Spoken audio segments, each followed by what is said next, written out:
From now on, I want your paycheck sent to my account, my son said. What he didn't know was that I owned the company. The kitchen clock read 2:30 a.m. I was standing at the counter, pouring my first cup of coffee, when my son Menarche walked in. He didn't say good morning. He didn't ask how I slept. He just dropped his phone on the table, looked me dead in the eye, and said, "From now on, I want your paycheck sent to my account." I set the pot down slow. My hands are old, but they're steady. I've been a Sierra Penter for 42 years. At least, that's what my family thinks. My youngest has always been the ambitious one. He works in finance, which means he sits in a cubicle and moves numbers around on a screen. He wears a suit that costs more than my first truck. He lives in a house with a pool and a wife who buys candles that cost $30 each. I took a sip of coffee. And why would I do that? Mark sighed like I was a child who didn't understand basic math. Dad, you're 72 years old. You're still working. You're still paying bills on that old house. You're a liability. You don't budget. You don't invest. I've been watching your spending, and it's reckless, so from now on, I'm taking control. I felt my back teeth pressed together. You've been watching my spending. Someone has to, he said. He pulled out a folder. I recognized it. It was the one I kept in my nightstand. He'd gone through my things. He'd found my bank statements, my social security stuff, my tax returns from the last 10 years. He flipped it open and pointed at a number. Look at this. You spent $400 on wood last month. What the hell are you building? A boat was a boat. A small one. For my neighbor's kid, who lost his father last spring. But I didn't say that. Marque's wife, Stephanie, appeared in the doorway. She didn't look upset. She looked like she was enjoying this. It's for your own good, Bill, she said. She never calls me Dad. She calls me Bill. Like I'm a coworker she doesn't like. You need someone responsible to manage your finances. Mark is good at that. I looked at both of them. The kitchen felt smaller than it used to. This was the same room where I taught Mark how to ride a bike. Same floor where he'd sprawl out doing homework. Same table where his mother used to serve meatloaf on Tuesdays. His mother, my wife of 44 years, who passed 3 years ago. She'd have thrown a pan at him if she'd heard this. "Arky," I said, my voice quiet. "Do you know how much I make?"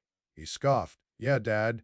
You make $17.50 an hour. That's $36,000 a year if you work full-time, which you don't because you take Wednesdays off."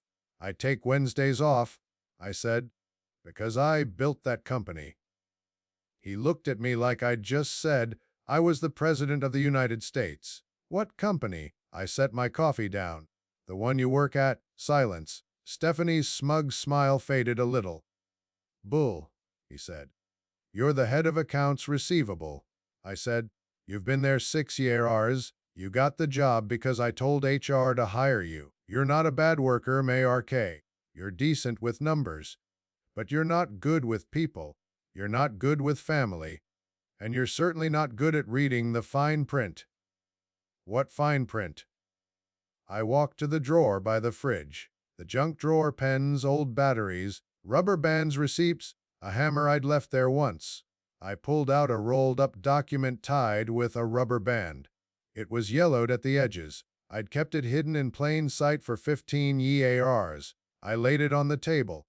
"This is the merger agreement I signed when I sold my first company, the lumber chain. You remember the lumber chain, Mark? You were maybe 10 years old." He stared at the paper. His mouth opened. "You sold the lumber chain? I thought you just worked there." "I owned it. I sold, and I invested the money into a holding company. That holding company owns 58 different businesses.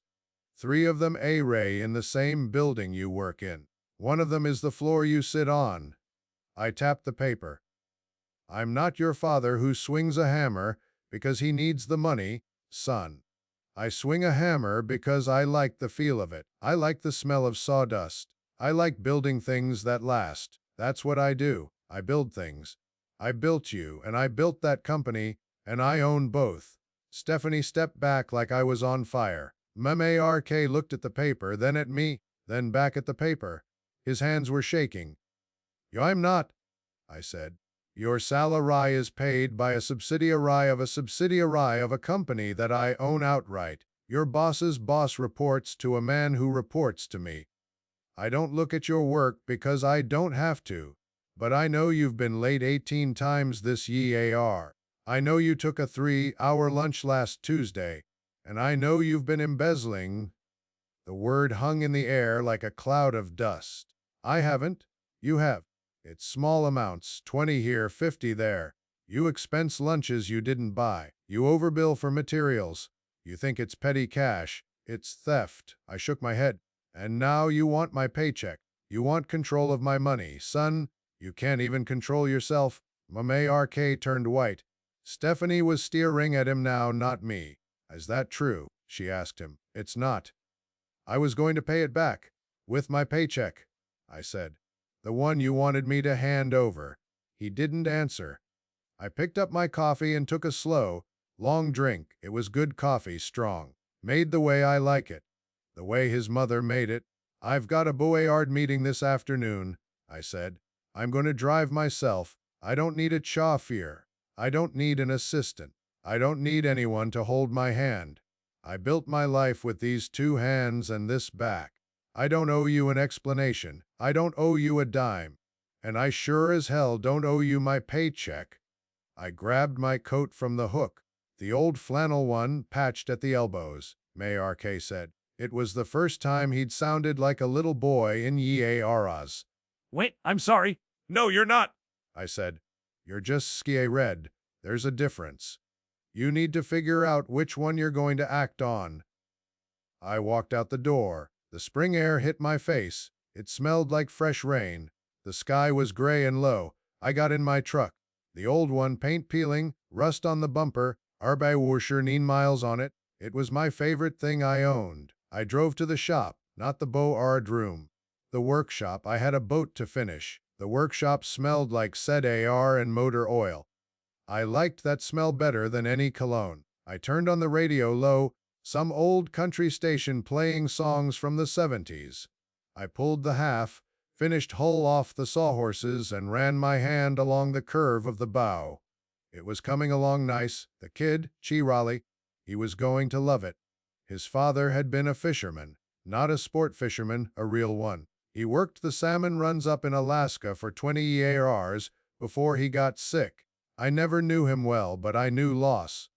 I knew what it was like to be a boy without a father. I'd been that boy once. My father walked out when I was 8. Left my mother with 3 kids and a mortgage.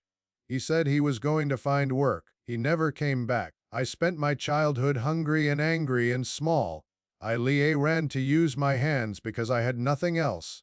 I built birdhouses and sold them to neighbors. I fixed broken chairs and sold them for $1. I worked at a lumber yard after school, hauling 2x4s until my back screamed. I saved every penny. I bought my first truck at 17. I bought my first piece of land at 22. I built my first house at 25. I sold it at 30 and bought a dozen more. Nobody gave me anything. Nobody handed me a job or a loan or a second chance. I carved every piece of my life out of hard wood and rodder luck. And now my son, my own son, wanted me to hand it over like it was nothing, like I was nothing. I picked up my plane and rotted, smoothing the plank. The wood was good, white oak, tight grain, no knots. It would hold water and hold memories. That's what I wanted to leave behind. Not money, not buildings, things that float, things that last, things that see a kid across a lake on a summer morning.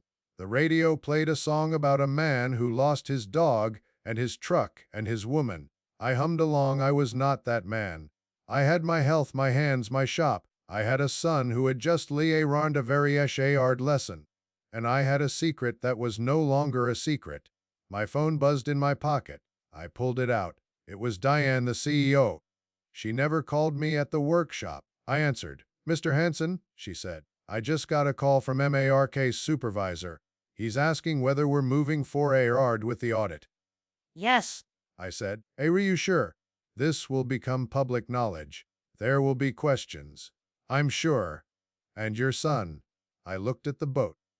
The light through the dusty window caught the grain of the wood and made it glow. Hell Ron more from the audit than he ever Roned from me. Trust me. It's for his own good. Oh, she paused. You're a Eshard man. No, I said. I'm just an old car penner who doesn't like thieves, even when they ray his blood. I hung up and went back to work. The afternoon passed. I finished the hull. I sanded it smooth. I oiled it with linseed oil, rubbing it in with a rag. The wood drank it up. It turned deep into RM. I stepped back and looked at it. It was a good boat. Not perfect, but good. Real at 4 o'clock. I washed my hands in the utility sink. The soap was gritty and smelled like pumice. I dried them on a towel that was more rag than towel. I put on my coat and drove downtown. The glass tower gleamed in the low sun. I parked in the underground garage, in the spot me rocket, reserved. They'd put my name on it years ago. I never used it. Today I did. I rode the elevator to the top floor. The doors opened onto a lobby with marble floors and a receptionist who looked like she belonged in a magazine. She smiled at me. Good afternoon. Bill, I said. She didn't correct me. She just buzzed me through. The Board room was quiet when I walked in. 15 people sat around the long table. Some I knew, some I'd met once or twice. They all rose when I entered. I didn't tell them to sit. I just walked to my chair and sat down. The leather creaked. It smelled like good leather. I'd made it myself. Sewed the panels by hand in this very chair. Took me 3 weekends. Diane Clay read her throat. The QA Rotterly numbers are up 7%, she said. That's due largely to the restructuring in logistics. Good, I said. I want to double the budget for the apprenticeship program. We're losing too many young workers to tech jobs. We need people who can build things, real things. A murmur went through the Board. One of them a man in a red tie. Oh, Mr. Hanson, that's a significant increase. Are you sure we have the capital? I'm sure, I said. I'm the one who provides it. He sat back. And the third item, I said. The head of accounts receivable. R.K. Hanson, D.I. nodded. She slid a file across the table. It was thin. A few pages audit findings, expense reports, receipts, all the evidence. I recommend termination, I said. No severance, no reference. Let him walk. The police won't be involved, but he can never work here again. The Board voted. It was unanimous. Marquet was gone. My son was unemployed. And I was the one who swung the hammer. I walked out of that Board room feeling lighter than I'd felt in years. Just clear, like I'd cleaned a wound. It hurt, but it needed to hurt. Infection doesn't heal on its own. That night, I sat in my recliner with a glass of whiskey. The news was on, but I wasn't watching. I was thinking about Mark, about the boy he used to be. The boy who built a treehouse with me when he was 9. The boy who cried when we had to tear it down because the oak got sick. The boy who used to say, Dad, when I grow up, I want to be just like you. I wondered when that boy had disappeared. I wondered if he was still in there somewhere. I hoped he was. I hoped that losing the job would find him. I finished the whiskey and went to bed. I slept better than I had in years. The next morning, I woke up at Sir Censure. Same time I always wake up. My back was stiff, but that was nothing new. I made coffee, drank it black, and ate a piece of toast with a smear of peanut butter. It had been a long time since I ate anything fancy for breakfast. The fancy stuff never stayed with you anyway. Toast and peanut butter stuck to your ribs. That's what you needed when you had work to do. I drove to the workshop in the DARK. The streets were empty. A few delivery trucks, a newspaper van, a couple of Raleigh shift workers heading to the plant. I liked the city at this hour. It was honest. Nobody was pretending to be anything they weren't. Just people getting to where they needed to be. The workshop was cold when I walked in. I turned on the space heater and stood in front of it while my hands thawed. I looked at the boat. It was finished. I'd sanded and oiled it the day before. It was ready. I lifted it off the sources and ride it out to the truck. It was light, a good size for a boy of 12. I strapped it down with bungee cords and drove to the lake. Rai was already there. He was sitting on the dock with his fishing rod, not fishing, just holding it. He looked up when I pulled in. His eyes went straight to the boat. His mouth fell open. "Is that for me?" he asked. "It's for you," I said. He ran over. He didn't walk, he ran. The way boys run when they can't contain themselves. He put his hands on the wood.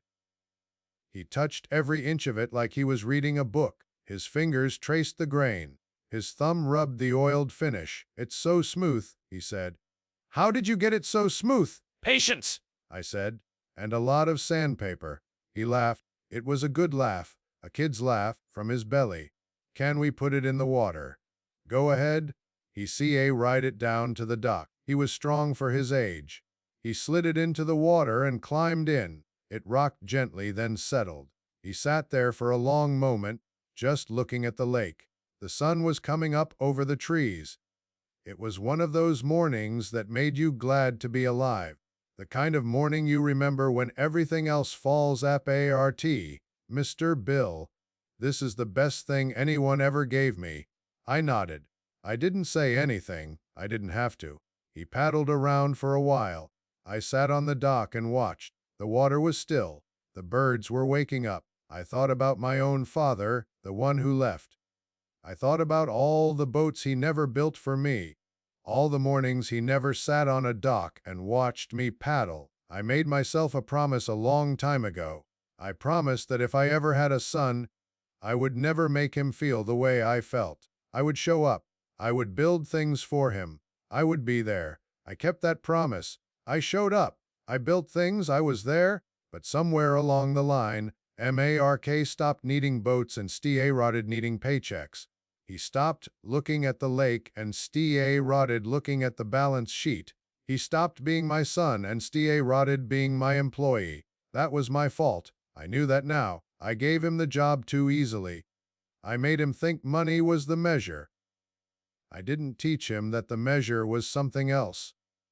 Something you couldn't put in a bank account. I watched Raleigh paddle back to the dock.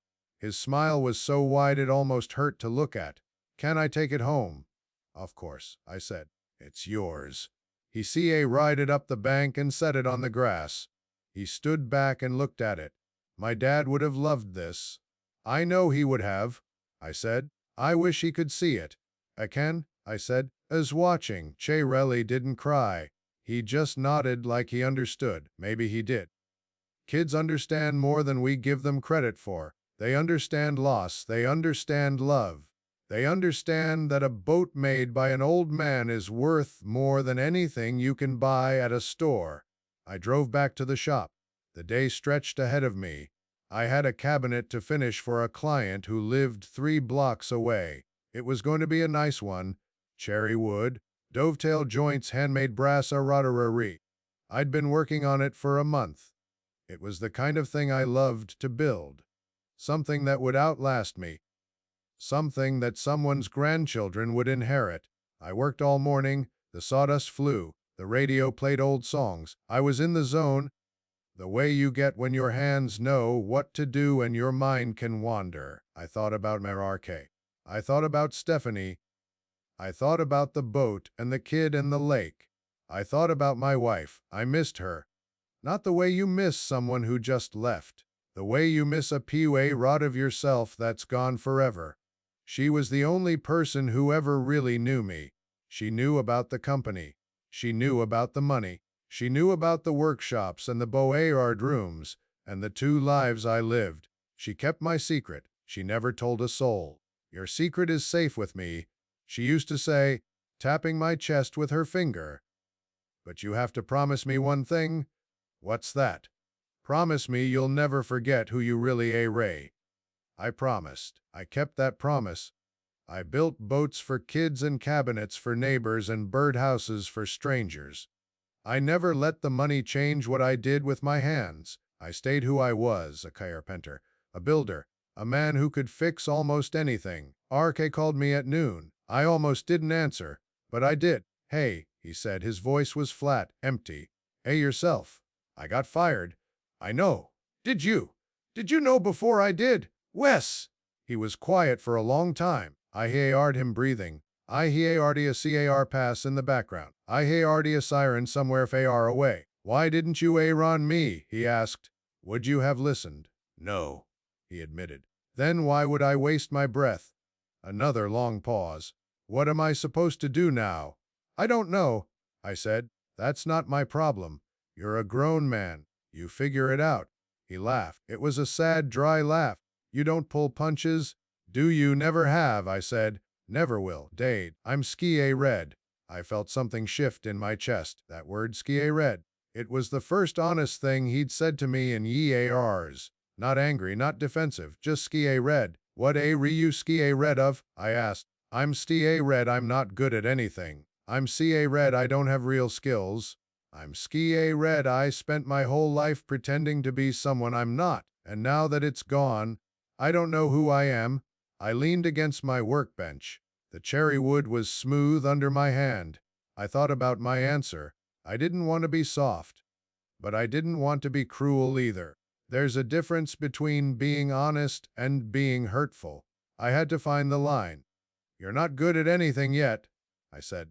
But that doesn't mean you can't Ron. You're a decent man, ARK. Underneath all the garbage.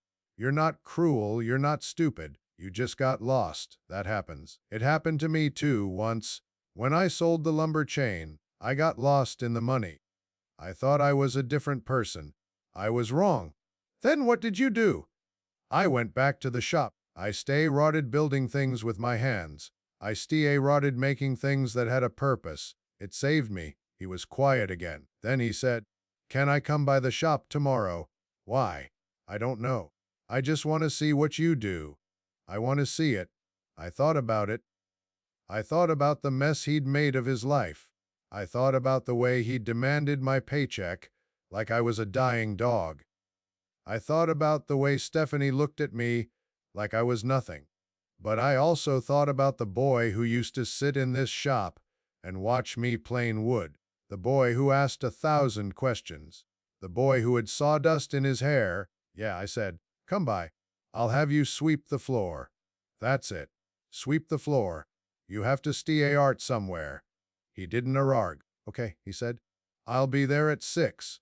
6 is fine. I hung up and went back to work. I sanded the cabinet until my arm ached. I fitted the hinges. I oiled the wood. When I was done, I stepped back and looked at it. It was beautiful, simple, strong, honest. Everything I tried to be. That night, I sat on my porch with a glass of lemonade. The stars were coming out. The neighborhood was quiet. I thought about what Mark said. He was red. I didn't blame him. Far is a powerful thing. It makes you do stupid things. It makes you steal from your own father. It makes you marry a woman who doesn't love you. It makes you forget who you are, but far can also make you change, if you let it. If you don't let it turn into anger. That's the trick. Far and anger are cousins. They look alike. But far can push you for. Anger pushes you back. Mark was red. That was good. He hadn't crossed over into anger yet. There was still time. I finished my lemonade and went inside. I slept soundly. I dreamed of my wife. She was young and beautiful, and she was laughing at me. She always laughed at me. She loved me for it. She loved that I was serious and she was light. She kept me from falling too deep into my own head. I woke up feeling better than I had in days. I got to the shop at Wushur. I turned on the lights and made coffee. At 6 on the dot, Mark walked in. He was wearing jeans and a t-shirt, no suit, no shiny shoes. He looked smaller than I remembered. His shoulders were slouched. His hands were jammed in his pockets. Hey, he said. Hey, I'm here. I see that. He looked around the shop. He'd been here before, but not in a long time. He picked up a piece of scrap wood and turned it over in his hands. You really do this every day? Every day, I said. And you still like it? I love it. He put the wood down. Show me what to do. I handed him a broom. Steer over there. Sweep everything into the pile. Don't miss the corners. I hate corners with dust. He took the broom and rotted sweeping. He didn't complain. He didn't ask for a better job. He just swept. It was a small thing. But it was a start. I worked on the cabinet. He swept. Neither of us said much. The radio played. The sawdust flew. The morning passed. At noon I made us sandwiches. Turkey on white bread with a little mustard. I gave him a key that was too dry. He ate it anyway. "This is pretty good," he said. "The sandwich. This," he gestured around the shop. "This is pretty good. The quiet. The work. Not having to think about everything all the time. That's the secret," I said. "When your hands are busy, your head gets quiet. That's why I do it. I'm not building cabinets to make money. I'm building them to keep my head straight." He nodded. He understood. At least he was rotting too. I handed him a piece of sandpaper. "Sand this board smooth, not too fast, not too, just steady." He took the paper and started sanding. His first few strokes were clumsy. He was pressing too hard. But after a minute, he found a rhythm. He slowed down, his hands relaxed. "That's it," I said. "That's the way." He kept sanding. I watched him for a few seconds. Then I went back to my own work. The afternoon wore on. Mark sanded every board I gave him. He didn't complain. He didn't ask for a break. He just worked. By 4 o'clock, his hands were red and raw. But he kept going. "Time to stop," I said. "I can keep going. I know you can, but the wood can't. It's done. You sanded it smooth. Good job." He looked at the boards. They were smooth. They were ready for finish. He ran his hand over one of them and smiled, a small smile, but real. "I made something," he said. "You made something smooth," I said. "Tomorrow, you'll make something square. The day after, something straight. And after that, something that lasts." He looked at me. "You really think I can do that?" "I think you can try," I said. "That's all anyone can do. Try, and keep trying, and don't stop." He put his hand on my shoulder. It was a small gesture. He'd never done that before. Not as a grown man, it felt strange. "Thanks." "Don't thank me," I said. "Thank yourself for showing up." He laughed, a real laugh. "You're impossible." "No," I said. "I'm just old. There's a difference." He drove home in his truck, the one he bought with cash. It was dented and rusty and smelled like old coffee. It was the best thing he owned. He told me he'd be back tomorrow. I told him I'd be here. I stayed in the shop until dark. I finished the cabinet. I fitted the last shelf and closed the doors.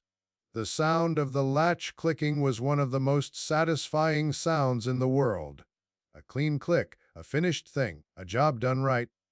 I turned off the lights and locked the door. The street was quiet. The stars were out. I walked to my truck and drove home. The house was dirty. I didn't turn on the lights. I just sat in the dark for a while. It was nice calm. I thought about Mark sweeping the floor. I thought about Che Raleigh paddling his boat. I thought about my wife, and I wondered if she could see me.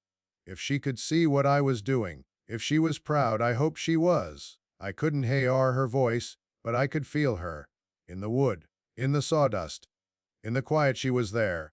She was always there. And that, right there, was worth more than any paycheck. A week went. Mark showed up every morning at 6. He swept floors, sanded bove, ride lumber, and cleaned brushes. He didn't ask for money. He didn't ask for praise. He just worked. Every day he got a little better. He ran to measure twice and cut once. He ran to read the grain of the wood and work with it instead of against it. He ran to sharpen a chisel and set a plain blade. He ran the names of tools he'd never touched before. He ran to be still and patient and quiet. I didn't say much to him. I let him run by watching and doing. That's how I ran. That's how my father would have taught me if he'd stayed.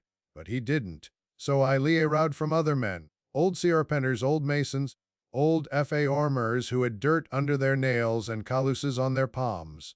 They didn't use many words either. They just pointed and grunted and showed you with their hands. I passed that gift to my son. He received it. On Saturday morning, Stephanie showed up at the workshop. She was dressed like she was going to a garden party. a floral dress heels, a purse that probably cost more than my truck.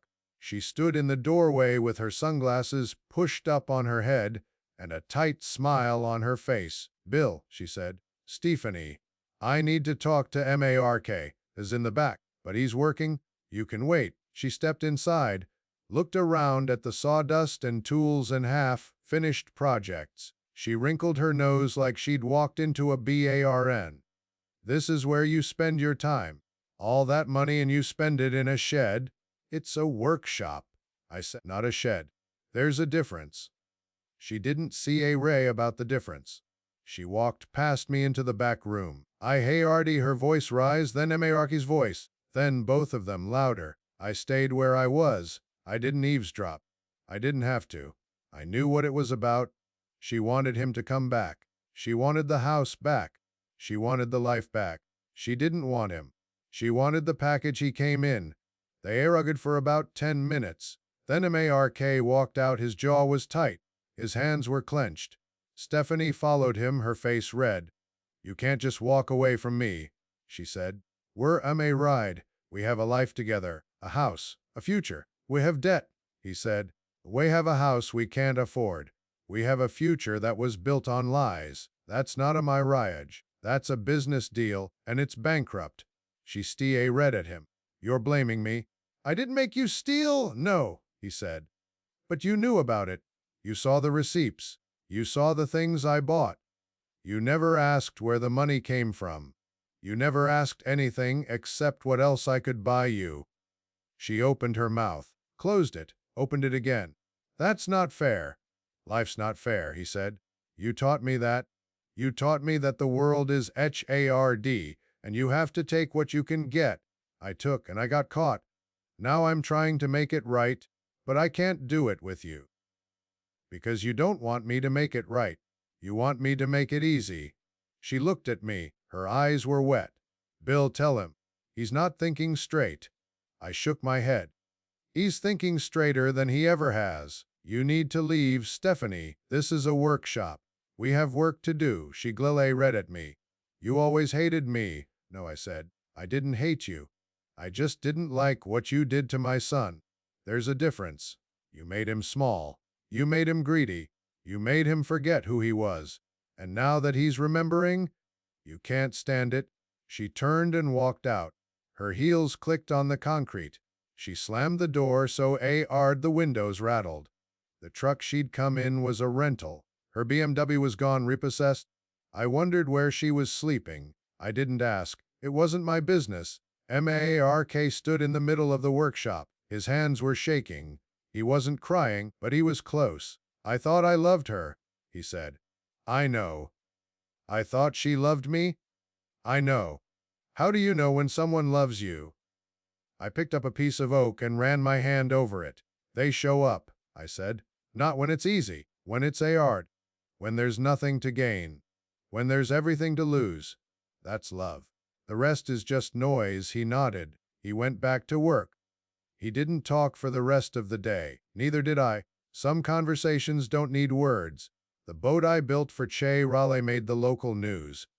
A reporter came to the lake and took pictures of him paddling. He was smiling in the photos. The article was small, buried in the back of the local section, but people read it. I got calls, not from reporters, from neighbors, from people I'd fixed things for, from old customers. They wanted to say thank you. They wanted to tell me how much my work meant to them. I didn't know how to handle that. I was used to being invisible. I liked being invisible. But I also liked knowing that people remembered. That the furniture I built was still in their homes. That the decks I built were still solid. That the shelves I hung were still straight.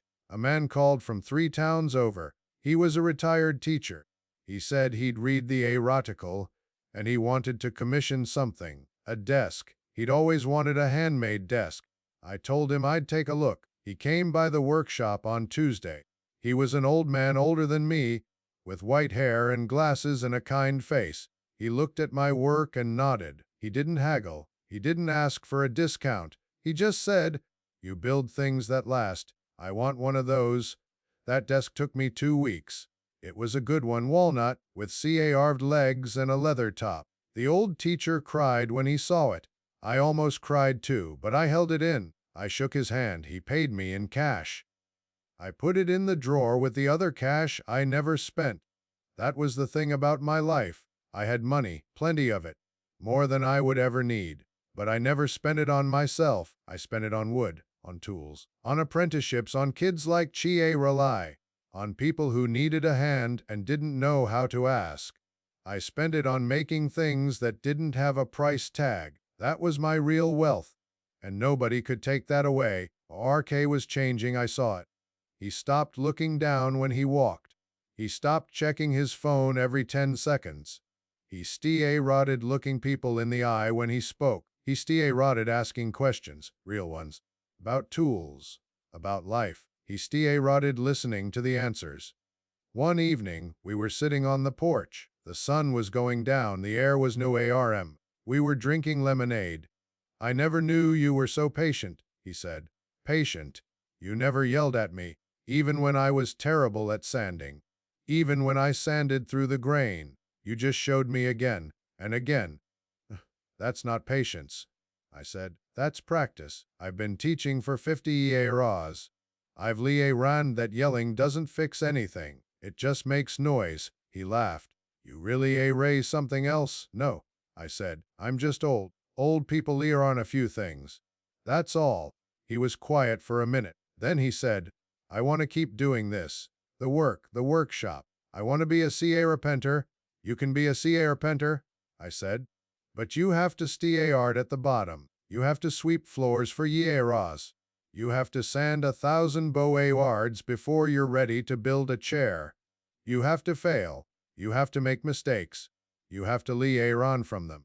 Are you willing to do that? Yes, he said. Then you can be a CA-repenter. But it's not about the title. It's about the work. The work is the thing. If you love the work, the rest will follow. If you don't, you'll just be another guy with a tool belt and a bad back. He nodded.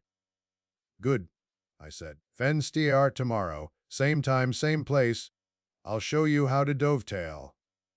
That was the conversation that changed everything. Not a big speech, not a dramatic confession. Just two men sitting on a porch, talking about work. That's how things change. Slowly, one word at a time. The next morning, Mark showed up at 5.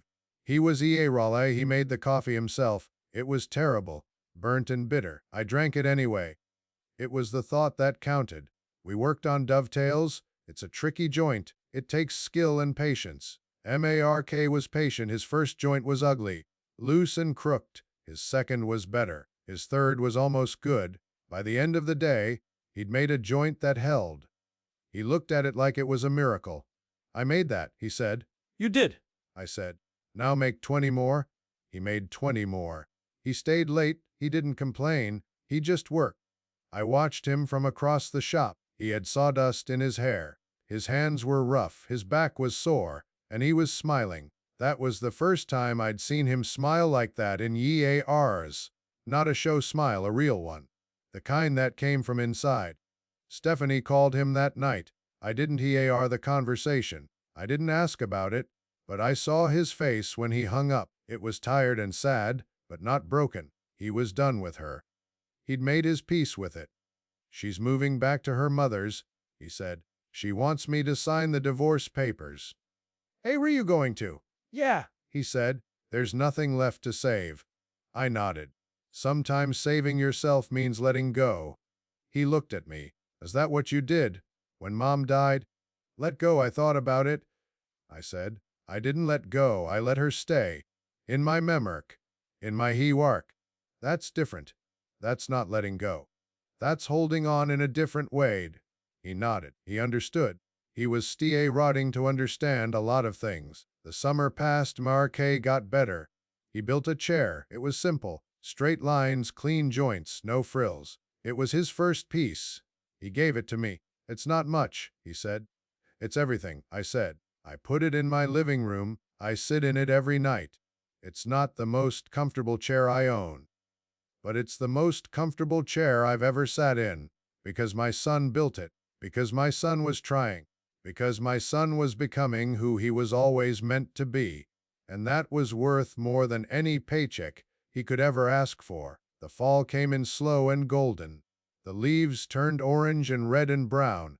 The air got crisp, the days got shorter. I liked fall. It was a season for finishing things, for putting tools away and closing the windows and sitting by the fire. It was a season for looking back at what you'd built and feeling satisfied. Mark had been working with me for 4 months.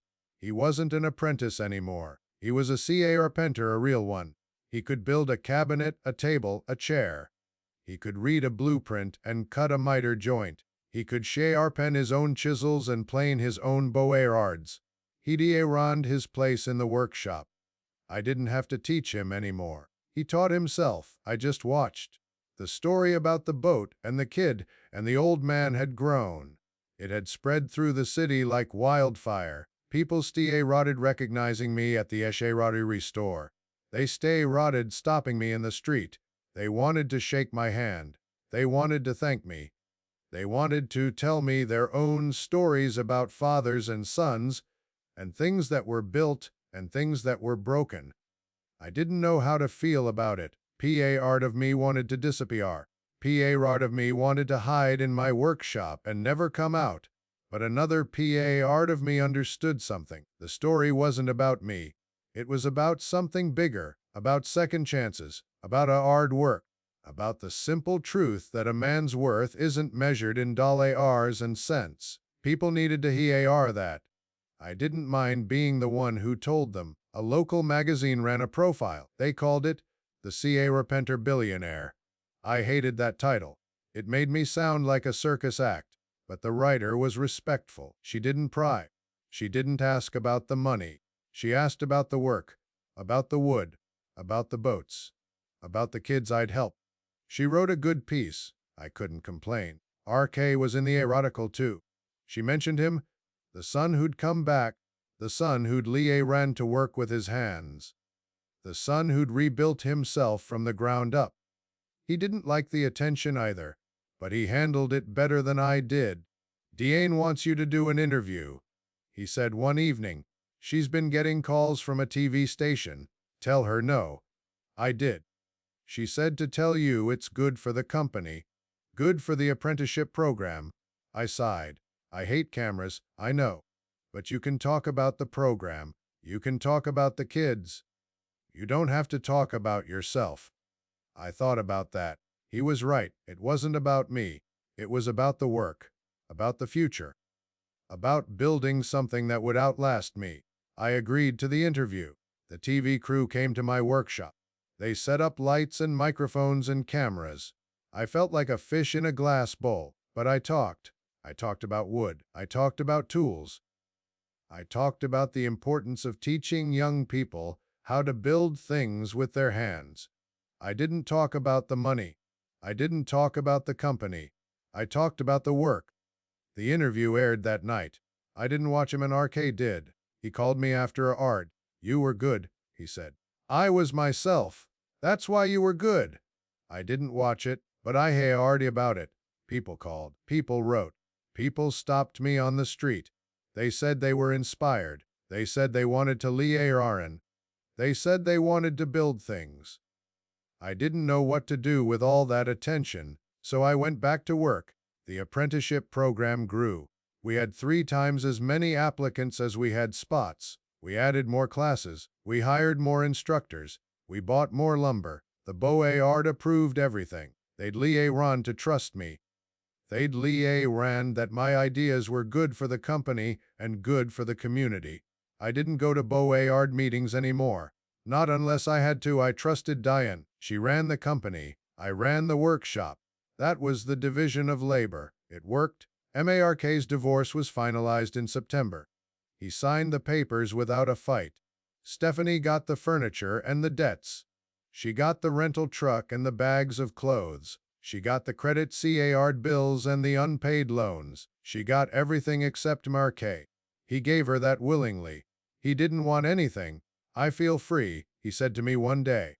Yeah, like I was carrying 100 pounds on my shoulders, and I finally put it down. I didn't even know it was there. I thought it was normal. I thought everyone felt that heavy. That's what happens when you live a lie, I said. You don't know you're lying until you stop. He nodded. I'm never going back to that life. I'd rather be poor and honest than rich and pretending. Good, I said. That's the right attitude. He stay-rotted taking on his own projects. Small ones at first, a shelf for a neighbor, a birdhouse for a teacher, a step stool for a pregnant woman who couldn't reach her top cabinets. He built them all with cera. He stained them and sealed them and delivered them himself. He didn't charge much. Sometimes he charged nothing. He just wanted to build things. Word got around RK was good. He was reliable. He was honest.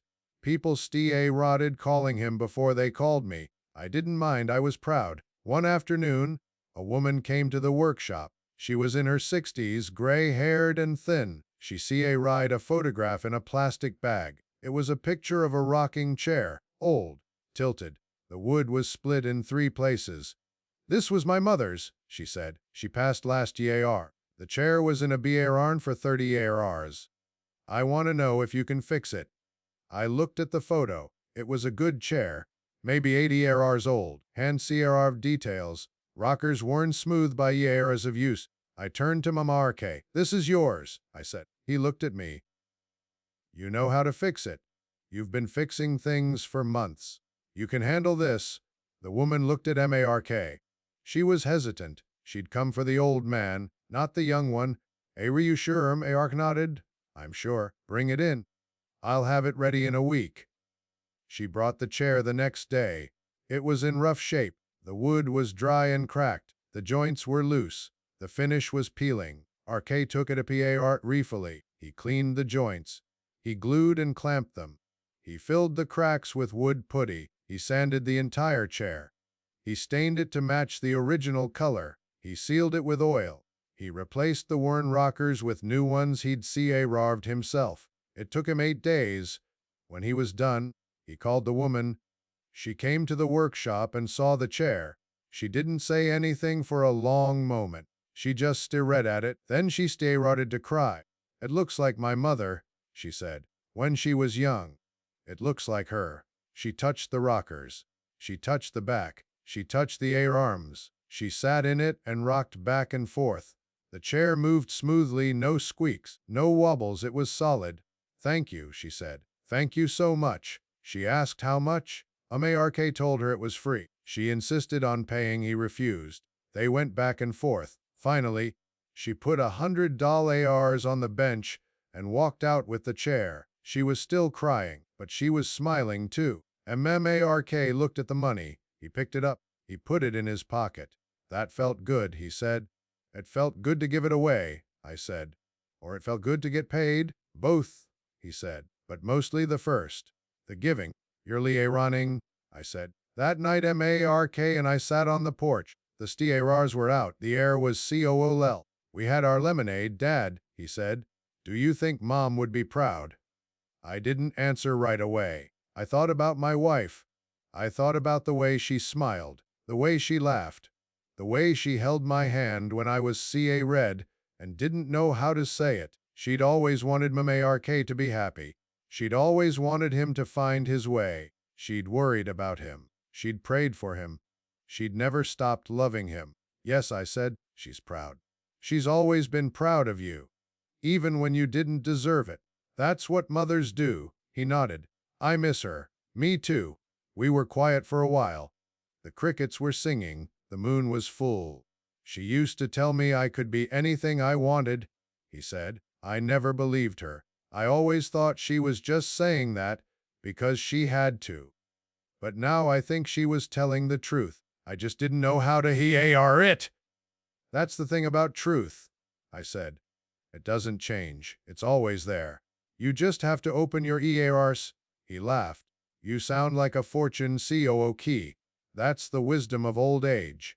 It all comes out in fortune COO key sayings. He laughed harder. I laughed too. It was a good laugh. The kind that comes from the belly. The kind that heals. After that, we went inside. I turned off the lights and locked the doors. He drove home in his dented truck. I watched him go. The taillights faded into the darkness. I felt something I hadn't felt in a long time. Peace. The kind that comes from knowing you did the right thing, even when it was hard, especially when it was hard. I went to bed that night and slept like a stone. The next morning, a letter came. It was in a thick envelope with a wax seal. That was strange. Nobody used wax seals anymore. I opened it in the kitchen, sitting at the table where Mark had demanded my paycheck 6 months prior. It was from the Boyard, not Diane. The whole Boyard. They wanted to honor me. They wanted to name something after me, a scholarship, a program. I didn't see a what. I just felt something heavy in my chest. I called Mark. He came over. I read him the letter. He smiled. You deserve it, he said. I don't know about that. Dade, you deserve it. You've given everything, your time, your money, your hands. You never took credit for any of it. You just did the work. That's why people love you. That's why they want to honor you. I folded the letter and put it in the drawer. I don't need honor, I said. I need work. Work is the only honor I've ever understood. Then keep working, he said. But let them thank you. You don't have to accept it, but let them try. I agreed. I didn't say yes to the building or the scholarship. I said I'd think about it, but I kept the letter. I put it in the drawer with the others, the ones from my wife, the ones from the kids I'd helped, the ones from the people I'd built things for. They all said the same thing. Thank you. Thank you. Thank you. I didn't need thanks, but I'd take it, just this once. The year turned, the leaves fell. The snow came. It was a hard winter, cold and gray and endless, but I didn't mind. I had the workshop, I had the wood, I had the work, and I had my son. Mark was a different man now. The fear was gone, the greed was gone, the emptiness was gone. He'd filled it with something solid, something real. He'd filled it with his own hands. He was building furniture for people, real furniture, tables and chairs and cabinets. He had a waiting list. He had more work than he could handle. He was making a living, not a fortune. A living, that was enough. I want to start my own shop, he said one morning. Not a big one, just a space, a few tools. Enough to do the work. I looked at him. He was serious, he was ready. You've got the skills, I said. What do you need? Space, a lease. A few thousand for equipment. I've been saving. I've got about half of what I need. Let me help, I said. No, he said. I'm not taking your money. I've already taken too much. I need to do this myself. I nodded. That's the right attitude. But I'm not offering a loan. I'm offering a deal. What kind of deal? Use my workshop. I'll share the space. It's too big for one man anyway. You can work in the back. I'll work in the front. We'll split the utilities. And when you're ready to move out, you move out, no questions. No strings. He looked at me. His eyes were wet. You'd do that? I'd do that? You're my son. You're a good repenter. And you're a good man. That's all I need to know. He hugged me. It was the first time he'd hugged me since he was a boy. I hugged him back. I felt his shoulders. They were strong. He'd built that strength himself. A few months of hard work. A few months of discipline. A few months of running that a man's worth doesn't come from a paycheck. We set up the workshop in the back. He brought in his own tools, a table saw, a jointer, a planer. He'd bought them used. They were old and scratched and needed some love. He fixed them himself. He tuned them and oiled them and made them sing. He was proud of them. He should have been. The arrangement worked. We worked side by side. We talked. We laughed. We taught each other things. He taught me about new finishes, new glues, new techniques. I taught him the old ways. The ways that had been passed down for a century. The ways that didn't need fancy gadgets or chemical compounds. Just skill, just patience, just time. One cold afternoon, a man came to the workshop. He was wearing a suit. A good one, expensive. He had a briefcase and a phone and an assistant who waited in the car. He introduced himself. His name was Richard. He was a developer. He built luxury condos in the city. He wanted to hire us. I said, you and your son. I've seen your work. I've read about you. I need custom millwork for a new building. 60 units. Built-in shelves, cabinets, vanities, all custom. I looked at Mark. He looked at me. We both knew what this meant. It was a big job, a huge job. More work than we'd ever done. More money than we'd ever made in a single project. How much are you offering? I asked. He named a number. It was a lot, more than a lot. It was a life-changing number. We'll take it, I said. Mark didn't raga. He shook Richard's hand. The deal was sealed. The job took 6 months. We worked every day, early mornings, late nights. We built shelves and cabinets and vanities. We used the best wood, the best finishes, the best artigolery. We didn't cut corners. We didn't rush. We did it right. The way I'd always done it. Richard came to inspect the work. He was amazed. He brought his architect, his interior designer, his investors. They all said the same thing. This is the best work we've ever seen. Richard gave us a bonus. He wanted us to do his next building too. We said yes. The money changed things, but not in the way you'd think. It didn't make us greedy. It didn't make us lazy. It made us proud. We earned it, with our hands, with our backs, with our sweat. That was the difference. When you earn something honestly, it doesn't corrupt you. It strengthens you. Mark bought his own truck, a new one, fancy, reliable. He needed it for deliveries. He paid cash. He bought better tools. He paid cash. He saved the rest. He didn't spend on things that didn't matter. He'd learned that lesson the Richard way. I didn't change anything. I still drove the old truck. I still wore the flannel shirts. I still ate toast for breakfast. I still drank the burnt coffee. I still loved the smell of sawdust. I was the same man I'd always been, just a little older, a little wiser, a little more grateful. But I did something I'd never done before. I sat down with Mark and showed him the books. All of the company, the holding company, the subsidiaries, the investments, the trusts, the whole picture. He had to know. He was my son, he was my partner, he was my legacy. He sat in my kitchen and looked at the numbers. He was quiet for a long time. Then he shook his head. He said, I had no idea. That's the point, I said. You had no idea because I didn't tell you. I kept it secret because I didn't trust you. Not with the money, with the responsibility. But now I trust you. Now you need to know. He looked at me. What are you going to do with all of it? Most of it is going to the foundation. The one we rotted for the apprenticeship program. It'll pay for kids to learn to work, to build. The rest will go to you when I'm gone. But you don't have to wait. You can use it now. Start your own school, your own shop, your own legacy. He closed the folder. I don't want it, he said. You have to take it. It's the law. It's your inheritance. I mean, I don't want it now. I don't need it. I've got my work. I've got my hands. I've got my shop. That's all I need. I smiled. That's the right answer. He smiled back. You taught me that. I taught you a lot of things. You didn't listen. I'm listening now. We went back to work. We built more things.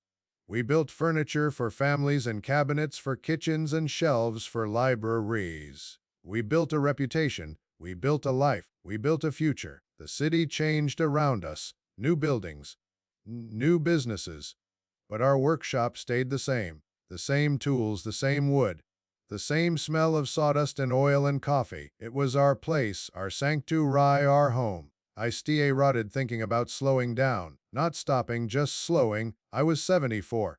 My back hurt more than it used to. My hands were stiffer. My eyes were not as sharp. But I still loved the work. I still got up at 6 and Centre every morning. I still made the coffee. I still drove to the shop in the Dark. Ark noticed. He started taking on more of the heavy lifting. He'd the big boys. He'd lift the heavy tools. He'd do the jobs that required bending and kneeling. I didn't ask him to, he just did it. You're getting old, he said one day. I've been old for a while, I said. I just didn't tell you. We laughed. We always laughed now. One afternoon, Che Raleigh came by the workshop. He wasn't a little boy anymore. He was 14, tall. He had a deep voice and a patchy beard. He'd grown up. but he still had the same smile. Bill, he said, I want to learn. Learn what? How to build things, how to make furniture, how to do what you do. I looked at Mark. Come back next week, I said. I'll teach you. Really? Really? He ran out the door. He was too old to run like that, but he did anyway. Mark and I finished the day in silence. We didn't need to talk. We knew what the other was thinking. The cycle was continuing. The work was passing on. The future was secure. That night, I sat on the porch with my lemonade. The stars were out. The air was cold. I thought about my life. I thought about the boy who was abandoned by his father, the young man who worked in the lumber yard, the man who built an empire, the old man who built boats for kids. I thought about the men I'd taught, the kids I'd helped, the things I'd made. It was a good life, a hard life, but a good one. Mark came out and sat next to me. He had his own lemonade. We sat in silence. The crickets were quiet. The winter was over. Spring was coming. I could feel it in the air. Mark said, I've been thinking. About what? About what you said, about the foundation, about the legacy. I want to help you with it. I want to be part of it. Not for the money, for the work, for the kids, for the future. I turned to look at him. The porch light caught his face. He was serious. He was sincere. Okay, I said. We'll do it together. He nodded. He put his hand on my shoulder, just like that day in the workshop. A small gesture, but full of meaning. I looked up at the stars. My wife was up there. I knew it. I could feel her. She was proud. She was happy. She was watching. The work continues. The work always continues.